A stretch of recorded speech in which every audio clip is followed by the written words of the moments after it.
You're back on the stage, right side. How's it going, everybody? I know it's been like a week and a half or something, or 2 weeks maybe even, since I recorded the last episode. I'm happy to be back, and I have so much to fill y'all in on. So I'm gonna get going. So I don't know how long you've been following me on Instagram or whatever, but I have an ex who is a drag queen. His name is Dan, but you might know him as Milk from RuPaul's Drag Race Season 6. Um, and he sent me a text message the other day because we're still friends. And he's like, I love your podcast, but I watch the podcasts on YouTube and like yours looks so terrible. And I was like, this is true. And you want to know why? It's because I haven't tried to make it look good. And I was like, what podcast do you watch? Like, what do you like? What's the tea? And he was like, well, I'm really enjoying Delta Works podcast called Very Delta. And I like in the mornings, I personally love watching Trixie and Katya's podcast called The Bald and the Beautiful. And I'll like make my breakfast and watch Trixie and Katya's podcast, and it's very, very, very entertaining.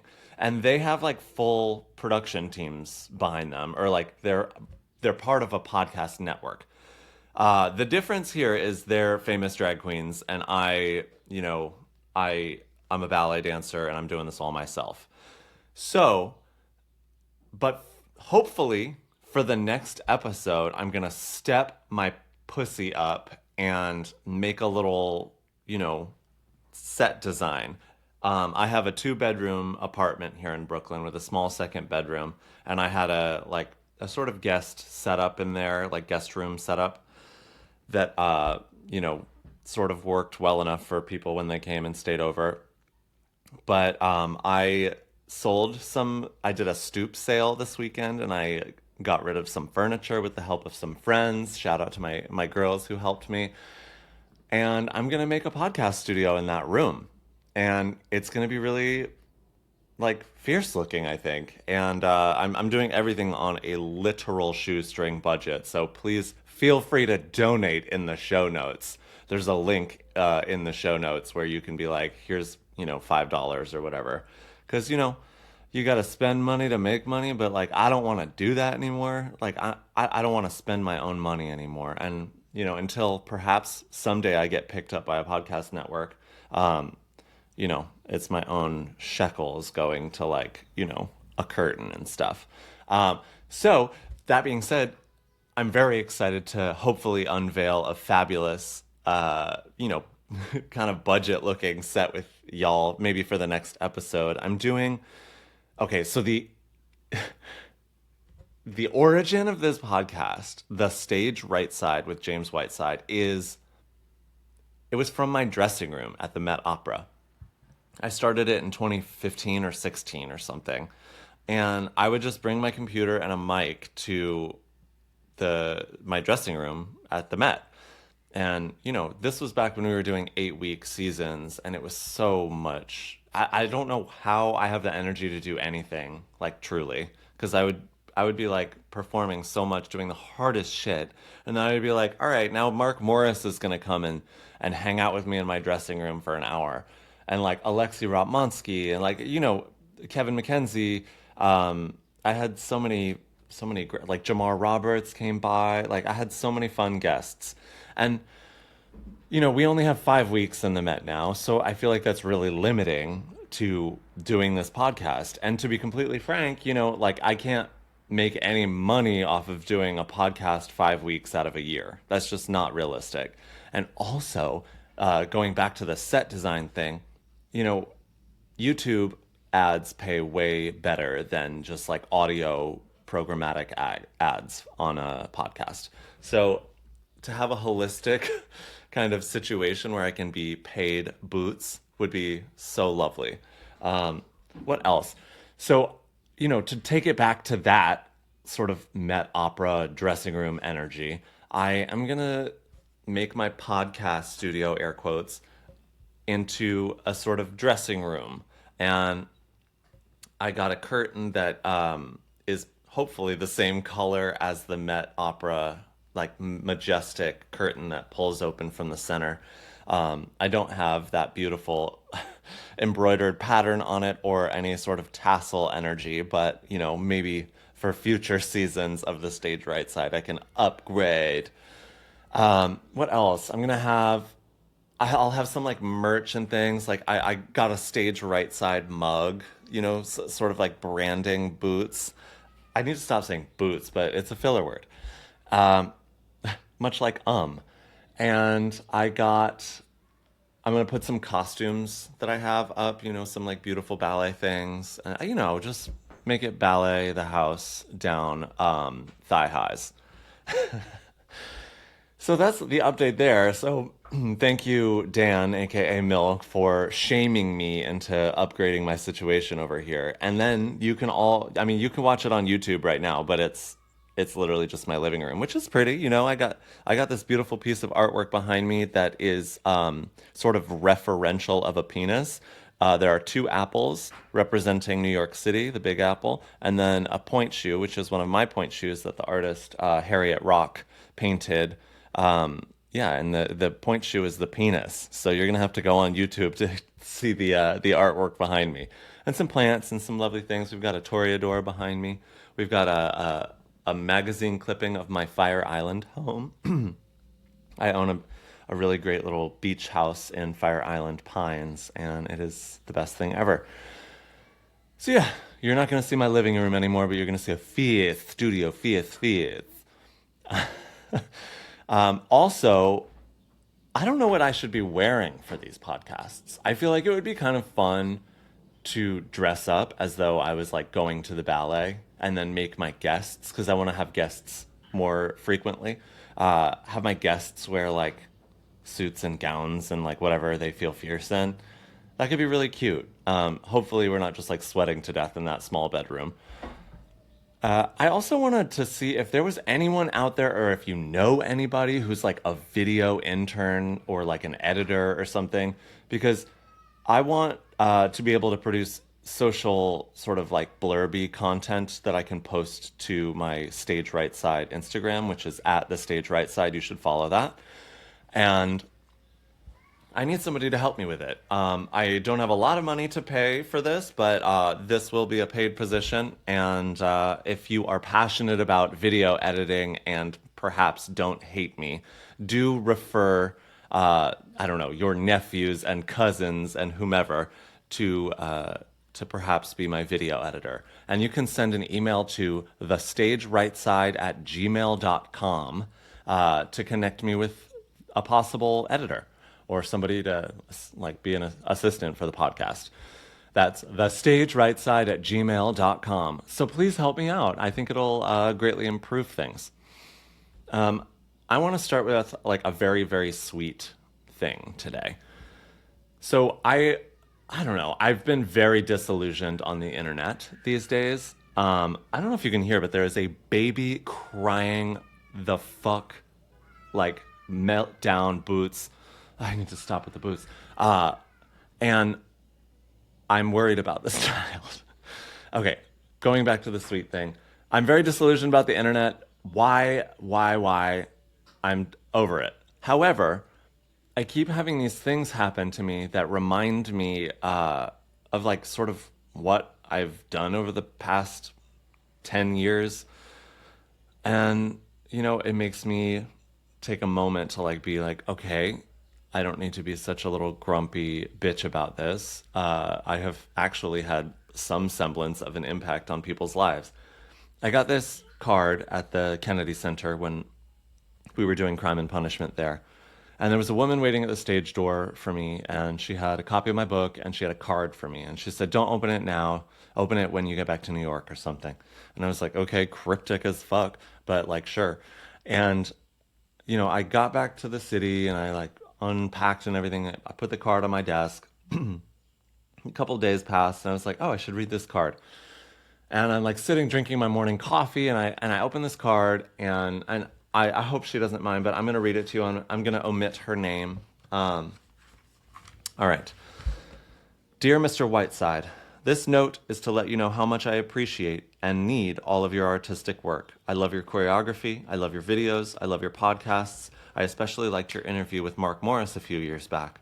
I loved your writing. I love your film. The one set in the Pines really touched my heart. And of course, I love your dancing, which tonight I get to see for the first time in person. Granted, side note, granted, the part I was playing was like evil murderer, rapist, scary crime and punishment guy. Okay, back to the letter. That's quite a first viewing of my dancing. Okay, back to the letter. I am grateful for all the parts of you that you share. You are wise and witty and truly a guiding light. Art is the floor I am standing on right now. It's literally holding me up in this crazy time. So please know that what you do every day is so important. Take care of yourself always, whatever you choose to do. I will watch with interest and joy. Best always.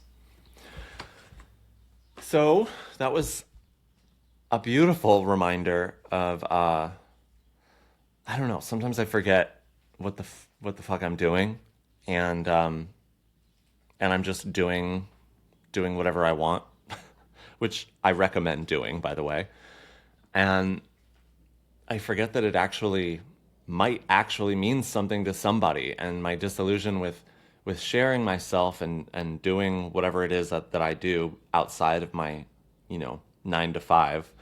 I don't know. I guess it just bolstered me, especially after coming away from the Kennedy Center feeling really defeated by the whole Trump administration's hostile takeover. And I don't know, just made me feel really good.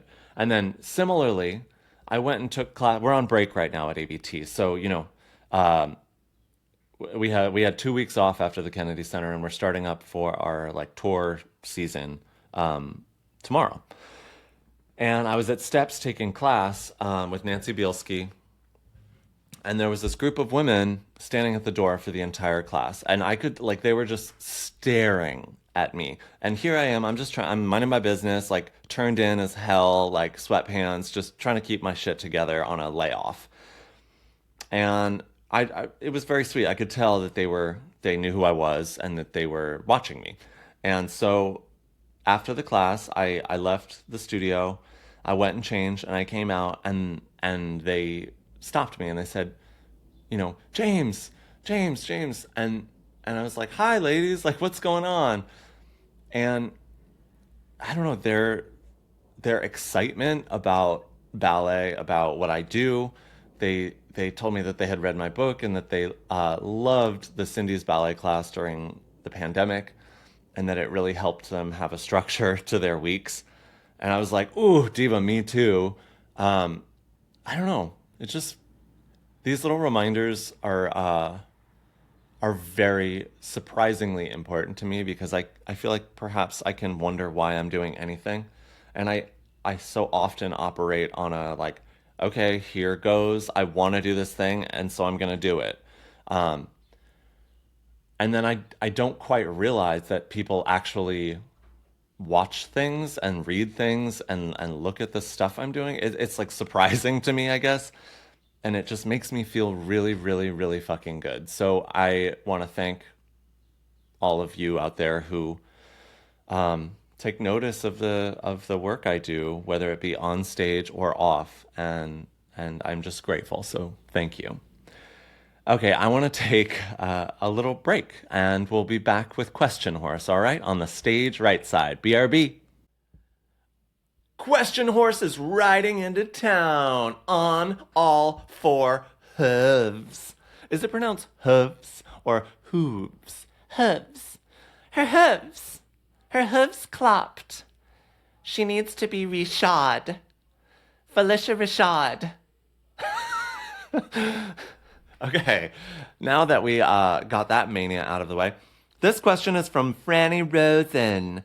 What kind of workouts do you do outside of dance? Oh my God, I love working out. I'm one of those freaks that's like, I want to be hot. I love working out. Endorphins. Ugh. So we've been off for these past 2 weeks, and I've been training with Roman Zerbin, who is a principal dancer with ABT and also a fantastic certified personal trainer. And, with my knee injury, I just feel cuckoo boots. And I'm trying to get the strength in my left leg to be a thing again, because it just doesn't work the same. And it's just something that I deal with on the daily. So I've been working out with Roman. He does these workouts where it's so full body that my blood is just like rushing around. And I'm like, I'm going to barf. You're going to make me borf. Don't make me borf. So those have been really amazing. I also go to the gym on my own. It's kind of like fucked, but also I get it. So I'm gonna couch that. Couching. I'm a sofa. We pay out of pocket for gym memberships, which is it really sucks. It really sucks. But I understand it's a nonprofit. I work for a nonprofit. I don't necessarily expect for my training, physical training, to be covered. Like, we pay for our ballet classes out of pocket as well if we go take it steps during layoffs. ABT provides ballet classes up to a certain point, but we have a lot of layoffs. So, you know, I'm just pointing this out. This kind of sucks that I have to pay like hundreds of dollars out of pocket a month to be able to do my job at peak physical condition. Pew pew pew. So yes, I love going to the gym, even though I hate paying for it. So period. Okay, this is from Hannah Moritzen. Hannah_Moritzen. Differences in vibe and philosophy between Susan Jaffe and Kevin McKenzie as bosses. Oh, Diva, you must think I'm really dumb. You think I'm going to answer this question? Why would I do that? No. No. The emoji with the arms crossed. No. All right, this is from ballet.archive. How much of a performance is planned and how much can be left up to spontaneity?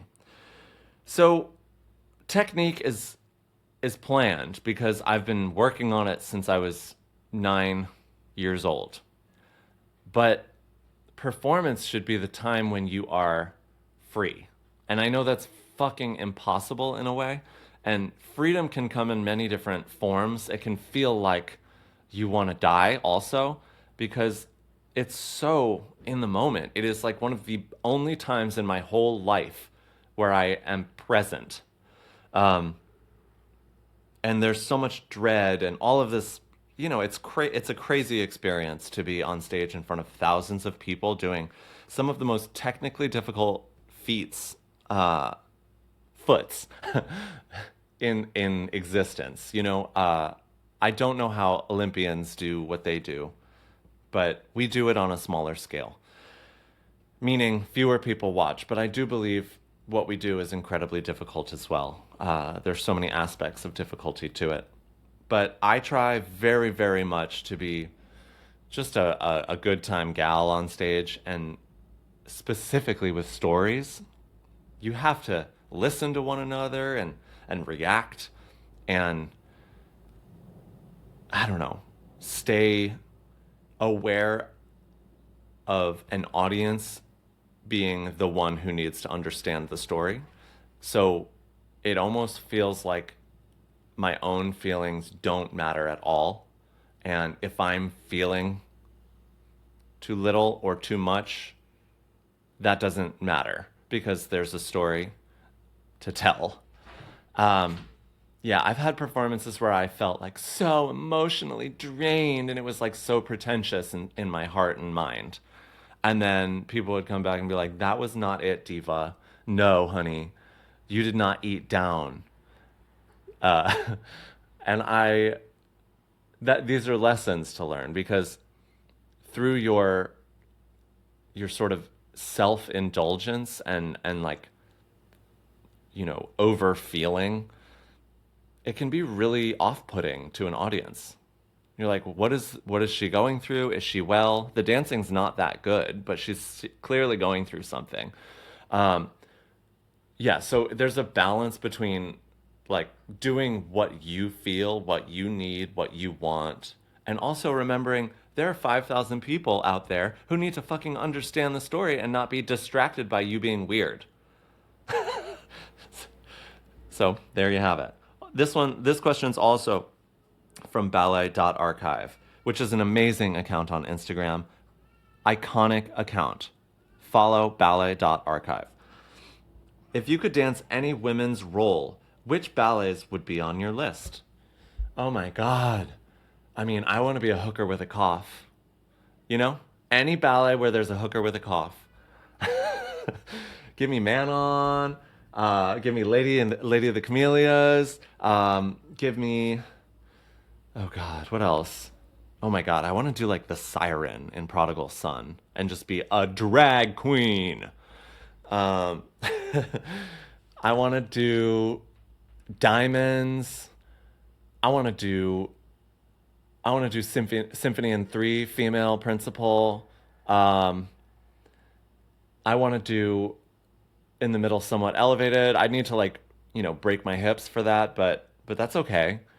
I don't know. I feel like the ladies' roles, like, if you're a gay boy, if you are a gay boy, gay bee, when you're training, like, okay, ballet it's segmented in the following ways.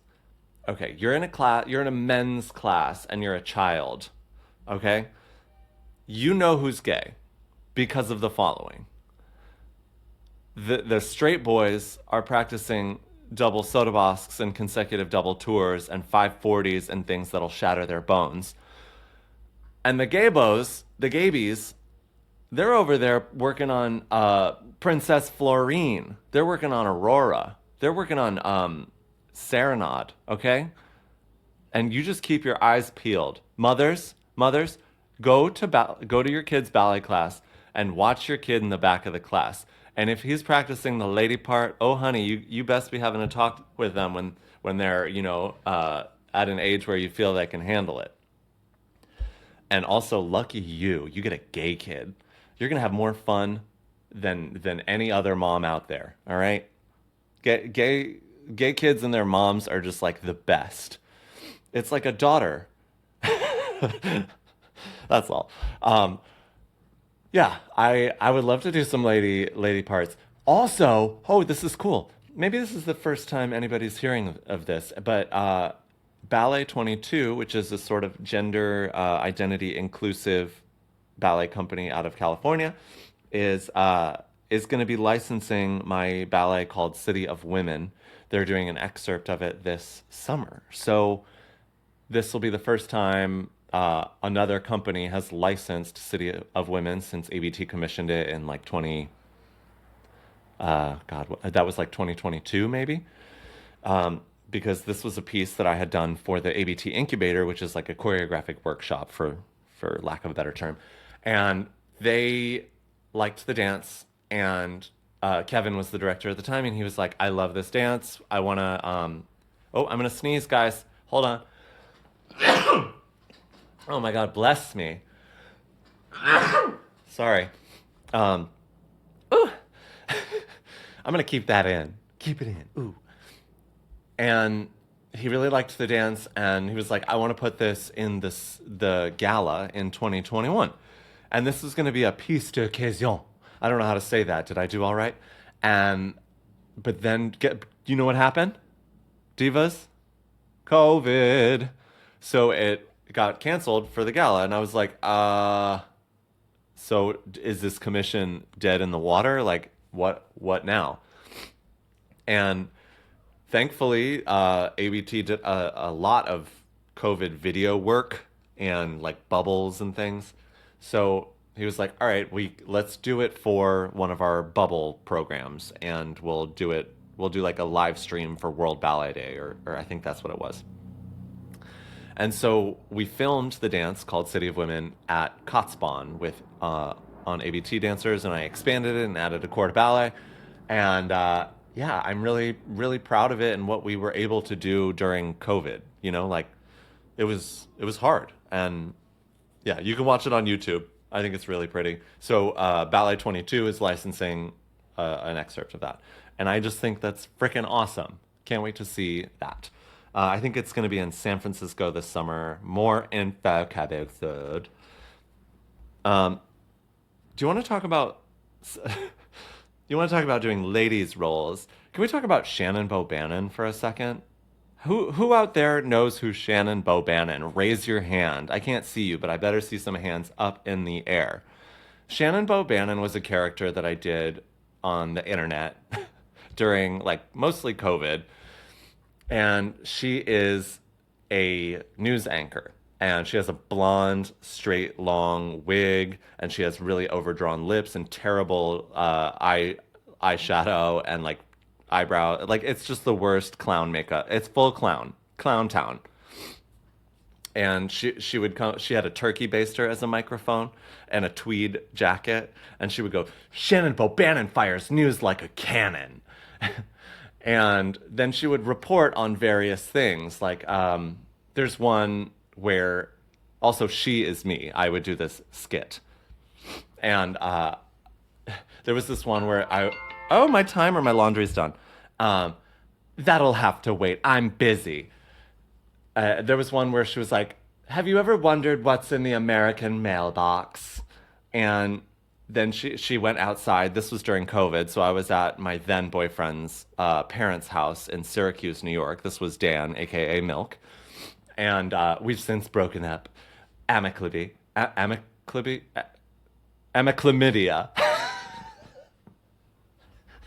Amicably. There we go. Whoa, when you know words but don't know how to say them. So I walk out. I'm like trotting out with my turkey baster. I'm wearing gym shorts and a tweed jacket and a blonde wig. And I go to the mailbox. I open it, and then the camera like pans, and I'm inside a cardboard box. It is just my face, and I go, "It's me. I'm in the American mailbox." And it was things like that. I would discuss my loathing of birds, Cinco de Mayo, all sorts of things. They're bangers. I don't know if they're still on my Instagram. You might have to do some deep scrolling to get back to those. But everyone's like, where's Shannon? Where's Shannon? The wig is completely ratty and destroyed, which might serve it. But I don't know. I think I might have grown past Shannon Bobannon. It's difficult to know why I don't want to do it. I'm 40. Maybe okay, I'm about to psychoanalyze myself.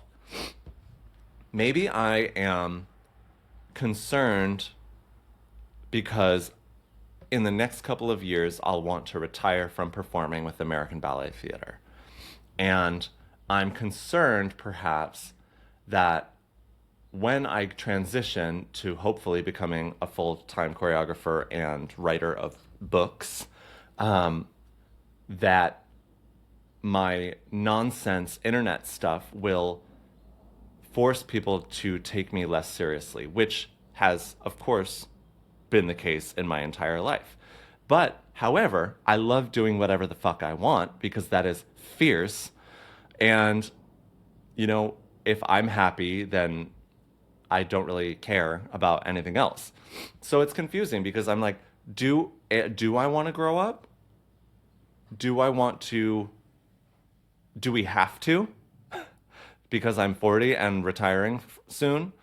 Do I have to grow up? Really? Can't I produce very, very good artwork while also being a gay clown? That's what I've been doing this whole time. I have been doing whatever I want outside of my work at American Ballet Theater and also working my ass off every single day to produce great work on stage. I'm not saying every show has been perfect. I'm not a perfect person in any regard, but I still work my ass off, and those who actually know me, can attest. So I don't know. That's some inner digging that I think I must do, and maybe Shannon will return at some point. And in ways, I really miss her because she was like one of the things that I actually liked doing for the internet. I was like, this is fun. Pure fun. And all the other stuff, like, look, I'm at this event and I'm wearing clothes. I'm like, I do love dressing up, but like, I don't need to show you that I went to a thing, you know? But it's very that. The internet is that. Um, what I wish I could show you was what I was working on every day in the studios at ABT. I'm very, very envious of the Royal Ballet dancers because they have an in-house photographer. I think it's the Ballet Diary. Um, I think they have their own Instagram. I don't know who runs it. I don't know anything about it other than there are beautiful photos and videos of them rehearsing, which is what I do all day, every day. Okay, let's not forget that. And I think it would be really amazing to show people the sort of balance between being myself and having a personality and a voice and an identity, and then going in and like stripping all of that away to inhabit other characters and work on my technique and partner work and all of that, which happens every day. So I'm envious of that, and I think budget ought to be spared for an in-house photographer at ABT, videographer, because there's so much free marketing to be had in in the dancers. You give a dancer a beautiful photo of themselves, you know they're posting it. Why wouldn't they? Why wouldn't they? They are proud of the hard work, myself included. So, you know, if I ruled the world, uh, that would be a thing. I would like, so sorry for those missing Shannon Bobannon. Stay tuned. I can't promise anything. Period. Okay, I've been off for the past 2 weeks and I wanted to do something really valuable with my time. I didn't want to spend a lot of money to go, you know, on vacation. So I stayed my ass in New York City. And the first week I did a sort of self-imposed writing workshop in which I worked on a new book, and that was very fruitful and exciting. And I'm not going to tell you anything more about that now. Stay tuned. And then the second week, I did an acting workshop, and it was a new student workshop at the Bob Krakauer studio under Jess Cummings, who was the teacher. And it was so fascinating.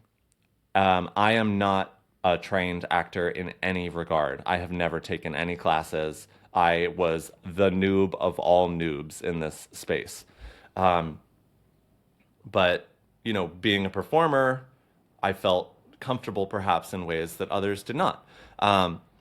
So the class was structured as follows. It was a 3-day workshop. The first day went from 10:30 a.m. to 7:30 p.m. Then the second 2 days went from 10:30 a.m. to 2:30 p.m. And we would get email assignments the night before saying to prepare a scene. So this was a workshop on how to do on camera work, so for film and television, and how to do self tapes, which is a huge part of getting work as an actor. And I'd like to sort of put a pin in this because I am not, I don't want to do like acting as a real job. I was curious and my friend told me about it. So I went and I was like, what a great way to use my time. I'll learn some new skills and see what the crossover is into ballet. Um, and so I get there and there's 11 other students. It's a 12 student workshop, and it's a room in Midtown in this, you know, sort of like, I don't know, rent a space kind of feeling building. And everybody else, they're all were like working actors, and I'm not.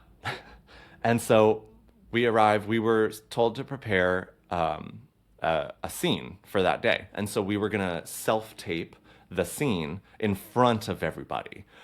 Can I tell you, my butt fell out of my butt. I was so scared. We don't talk. We don't talk in ballet. We give you that good mime. We give you that good mime. I got up to the camera and they live, like they have a cord link to a big TV in the room, and I'm up there in front of the camera, and the whole studio, acting studio, is watching my little, you know, my little mug on the TV, like not remembering a goddamn line, having studied it for hours the night before, and just getting up there and being like, I have no idea what's happening. Um, Terribly, terribly mortifying and embarrassing, but a wonderful learning experience. Um, After we all taped, we watched them back and we analyzed and talked about, script and text and framing and all of these really interesting things. And then, that was a long day, 10:30 a.m. to 7:30 p.m.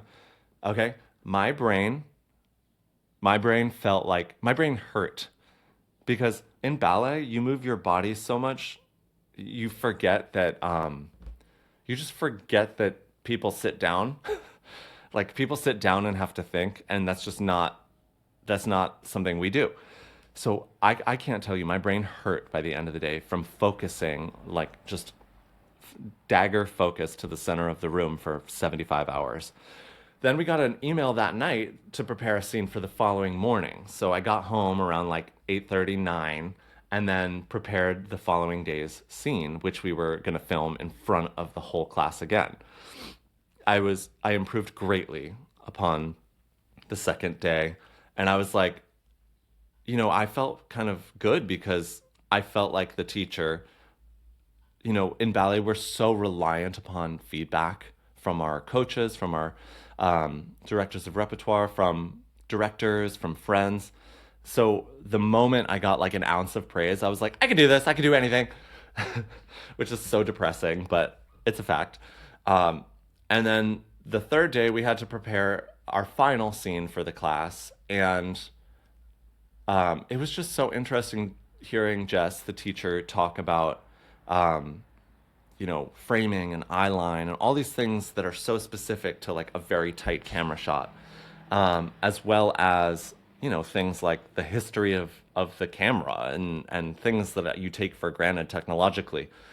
Uh, and I just loved it. It was a wonderful way to use my days off. And I really recommend doing whatever the hell it is that interests you when you have some time.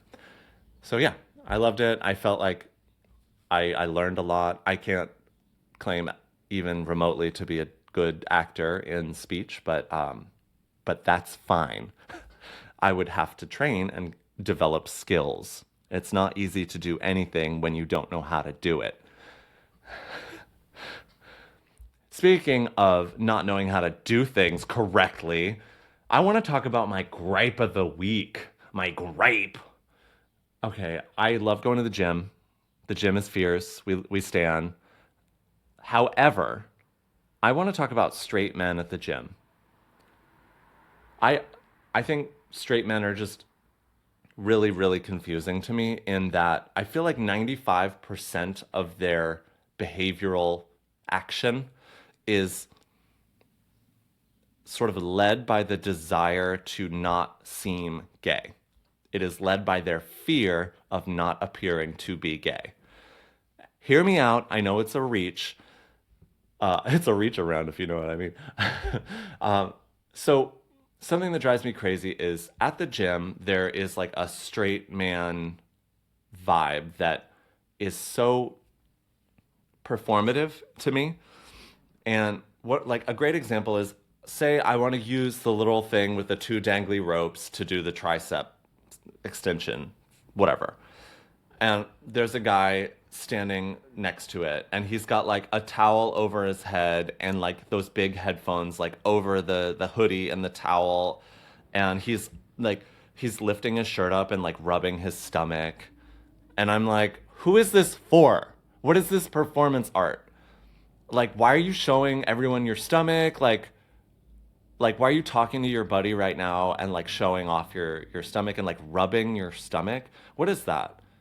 Like, do you have like a skin issue that's like itchy?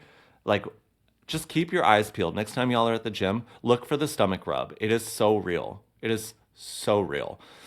And so I'm like, I go over and I'm like, hi, are you using the tricep extension? And like, they won't look at you. They'll just be like, or they'll be like, which means, I guess, yes.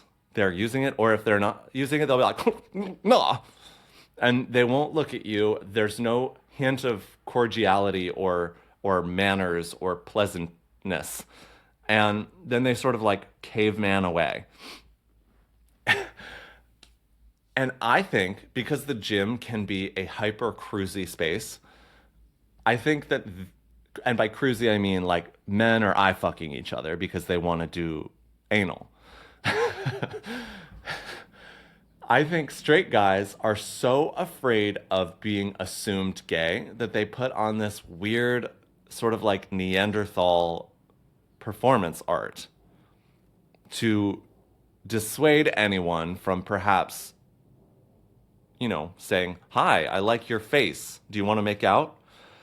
Um, and I wish I wish straight men wouldn't care so much that gay men wanted to make out with them. I wish they would say, "That's fucking awesome. I would make out with you if I thought you were hot, but I don't because I like pussy." Okay? Sorry, I'm really going in. So that's my gripe of the week. Keep an eye out for those straight guys at the gym. And if you see one acting strangely, say, hey, you, it's okay. I don't think you're gay. But if you were, good on ya. Good on ya, bruv. Speaking of events where one goes to get photographed for the internet, for Instagram, have you heard of it? Follow me. I went to the New York Botanical Gardens orchid dinner. The reason I went to this is because I fucking love plants. I love plants, I love flowers, I love gardening, I love nature. I love hiking, I love mountains, rivers, streams. Okay, give it all to me. I live in a city and I don't want to. The New York Botanical Garden is the iconic New York institution. I really, really cannot recommend enough going to visit this. They have an incredible orchid show that is out of this world. If you want to experience natural beauty in an unnatural setting, do go enjoy it. The Orchid Dinner is a fundraiser. It's like their, spring gala or whatever. And every year they do these incredible centerpieces for each table. And by some magic, I've been invited. A former ABT special events worker invited a couple of us to go. It was me, Melvin Lavovi, and Jose Sebastian, and we had the best time together. And then we went to a gay bar after. It was just grand. And we got to wear little outfits, and we took some pictures. I put it on the internet. And it was very, very fun. But this is mainly just a shout to the New York Botanical Garden and the beautiful, beautiful things they do. Get your flowers, divas. Get your flowers. Watching, listening, reading. Yay. I love this part. I'm still watching RuPaul's Drag Race and Severance Season 2. Severance Season 2, y'all, if you're sleeping on Severance, sorry, cancel your Netflix. Sorry to Netflix. Get Apple TV. The shows are excellent. Get Apple TV. Get into it. Severance Season 2 is so fucking good. It is so strange. And I don't know, it's weirdly relatable, I think, maybe. As a performer, I feel like we have these sort of doubles, like who we are on stage or who we are on the internet, versus who we are behind closed doors with our friends and our people and who we love and what we do and our interests and our things we don't share. It is so layered and cool, and the design of it is so beautiful. I really cannot recommend the show enough. It's like one of my favorite things I've seen in a very long time. Music. Tate McRae's album came out. If you know me, you know I love a pop bop. I love pop girls. I love pop girls who dance. I love hot people. Hot people, okay? She is so fucking hot. So she also just performed on SNL. She was great. But the album overall, I'd say, is really, really strong. And I have a couple favorites. If you're going to listen to, let's say, 2 songs from the album, my favorites are Sports Car, which I think is like the sluttiest, sexiest club pop girl song in a while. And I'm not talking like Guess, like by Charlie XCX, because that has like an element of camp to it. This is like a pure slutty dance floor bop. Like people are comparing it to Buttons by the Pussycat Dolls, but I feel like I feel like it's better than Buttons, even though Buttons slays and absolutely killed me when it came out. You best believe I was on the pole at Axis in Boston. I was a go-go dancer in Boston while I was in Boston Ballet, and I would climb up that pole and slide down. It was like me and my two other friends. It was so fun, and we got paid $50 a night and got to drink for free. So it was just our way to, be hoes and enjoy the evening for free because we were, poor Corps de Ballet members in Boston. Get into it, people. Yeah, I've really been loving that. Sports car is so fun. Like if you just put that on while you're in the shower and you just like throw ass alone in the shower, so fun. Also, I love the production of Two Hands. It's like a sort of One Thing by Amory sort of spin-off kind of vibe.